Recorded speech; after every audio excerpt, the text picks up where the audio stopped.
លឺ3យ៉ាងដើម្បីជួយអ្នកឲ្យរកឃើញគោលដៅនៃជីវិតពិតប្រាកដមានមនុស្សជាច្រើនដែលគាត់បានដឹងរឿងទូទៅអំពីជីវិតប៉ុន្តែមានតិចតួចបំផុតដែលបានបាភក់មើលឃើញវាច្បាស់ហើយពួកគេរស់នៅមានភាពជោគជ័យជាទីបំផុតខាងក្រោមនេះគឺជាគន្លឹះមួយចំនួនដែលអ្នកទាំងអស់គ្នាអាចយកទៅពិចារណាទី1មានទស្សនវិស័យនៅក្នុងជីវិតមានទស្សនវិស័យនៅក្នុងជីវិតគឺអ្នកទាំងអស់គ្នាត្រូវសួរសំណួរមួយចំនួន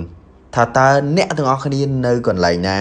ហើយតើក្តីសុបិនរបស់អ្នកចង់ទៅកន្លែងណានៅពេលដែលអ្នកទាំងអស់គ្នាអាចឆ្លើយនៅសំណួរនេះបានយ៉ាងហោចណាស់អ្នកទាំងអស់គ្នាអាច define អំពីជីវិតអំពីកន្លែងដែលអ្នកទាំងអស់គ្នាកំពុងតែឈរសំណួរទី2តើអនុស្សាវរីយ៍មួយណាដែលអ្នកចងចាំវាជាងគេវាជាអនុស្សាវរីយ៍នៃការប្រព្រឹត្តរឿងអាក្រក់ឬក៏វាគឺជាអនុស្សាវរីយ៍ល្អតើមួយណាដែលអ្នកចងចាំវាជាងគេឬក៏វាគឺជាអនុស្សាវរីយ៍នៃភាពឈឺចាប់ដែលអ្នកមិនដែលធ្លាប់ជួបហើយវាជូរចត់ជាងគេបំផុតនៅក្នុងជីវិតដូច្នេះសូមអ្នកយកกระดาษដើម្បីទៅសេវាឡើង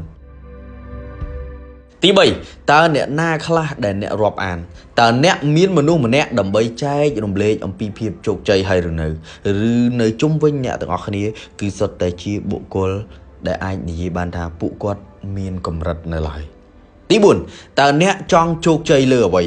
លុយកាក់សុខភាពសុភមង្គលឬក៏ជាមនុស្សម្នាក់ដែលល្បីល្បាញនៅក្នុងសង្គមតើអ្នកចង់រស់ដោយរបៀបណាហើយតើគោលដៅមួយនោះនៅឆ្ងាយប៉ុណ្ណាហើយសំណួរចុងក្រោយនោះតើនៅពេលណាដែលអ្នកអាចក្លាយជាមនុស្សថ្មីរួចរាល់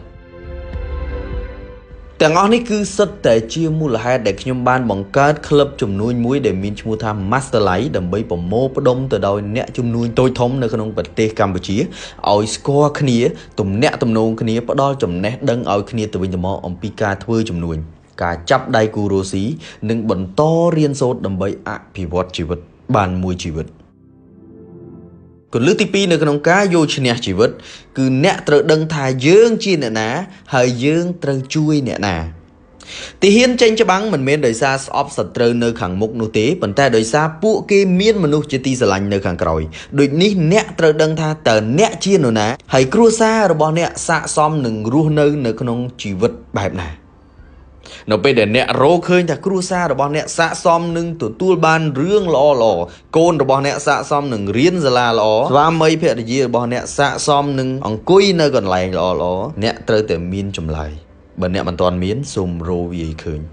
គន្លឹះទី3គឺប្រៀបធៀបខ្លួនឯងជាមួយនឹងម្សិលមិញមនុស្សជាច្រើនគាត់ចូលចិត្តប្រៀបធៀបខ្លួនឯងជាមួយគេ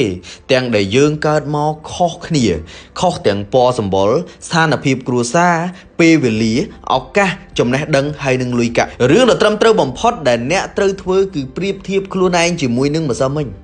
ហើយទាំងនេះគឺជាផ្នែកមួយដែលអ្នកអាចយកវាទៅពិចារណាដើម្បីយកឈ្នះជីវិតរបស់អ្នកបានហើយថ្ងៃនេះខ្ញុំសូមលើកទឹកចិត្តឲ្យអ្នកចុះឈ្មោះធ្វើជាសមាជិកក្លឹបជំនួញ Master Life ដែលលោកអ្នកអាចទទួលបានចំណេះដឹងការទំនាក់ទំនងល្អពីសហគ្រិននិងអ្នកជំនួញគ្រប់លំដាប់ថ្នាក់នៅក្នុងប្រទេសកម្ពុជាព្រមទាំងទទួលបានការប្រឹក្សារៀនសូត្រអស់មួយជីវិតជួបគ្នានៅក្នុងវីដេអូក្រោយ